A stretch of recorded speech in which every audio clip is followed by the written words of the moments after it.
data, right?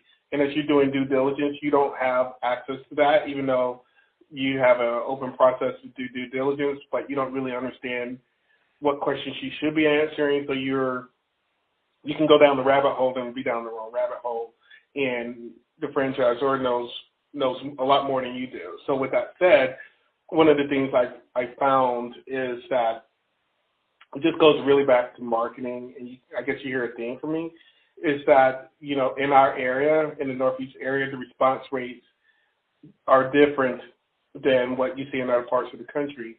And that was a piece of data that would be very interesting to know, up front before you make the decision to move forward with making a commitment of time and capital to open a business. Yep. Perfect. This is great. Thank you. Last one. Good culture exists. The franchisor can convey to potential franchisees that they're responsive, they will be open to suggestions or feedback, and they instill a sense of community amongst franchisees. 9. Excellent. All right. Are you comfortable rating the cleaning authority on these items on a 1 to 10 basis? Sure. So lead generation, ability to provide lead generation for yourself and other franchisees. 4.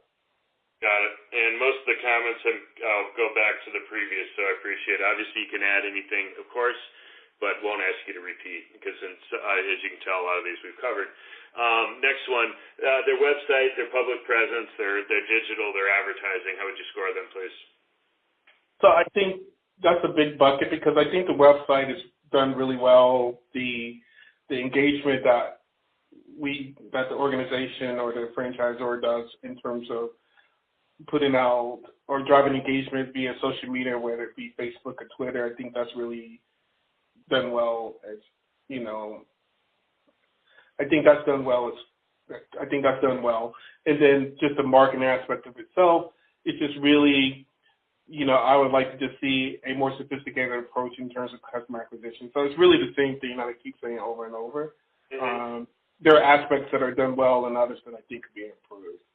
And so I guess if I had to give it a blended number, I would say 7.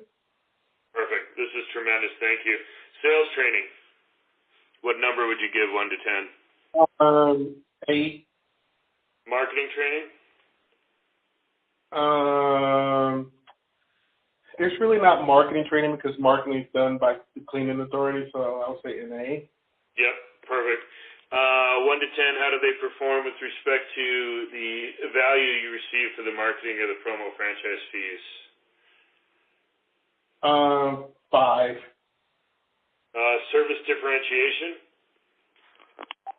7. And we said ramp up support earlier. I think you said 4 and then ongoing 8, but I might have heard you incorrectly. Correct. Yep. Got it. The support network, the forums, the ability to speak with peers, work with your franchisor to answer questions. How would you score them, please? 10. Training for yourself? 7. And we said NA for employees. Some industries have that, and franchisors, so that's the question. The procurement, how would you score them on the procurement discounts, support, availability? 8. 10? Okay, and the next one that they've been established for a long time? 8. That they have a good reputation in the market? Did I lose you, Chris? Oh, sorry, 8. Okay.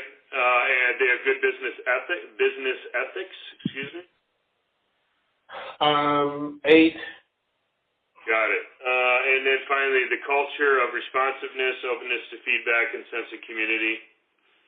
9. Thank you. All right. Changing gears here. Maybe quickly, because you kind of touched on this, and I don't need to, and every market is different, but do you have any kind of couple bullet points you're comfortable sharing about your customer base? Some people say, well, there's an income floor of X to, buy my services. There's a demographic thing. You touched on kind of the age cohorts within your market and in the market broadly. Retention and churn, some people will speak to and be comfortable with.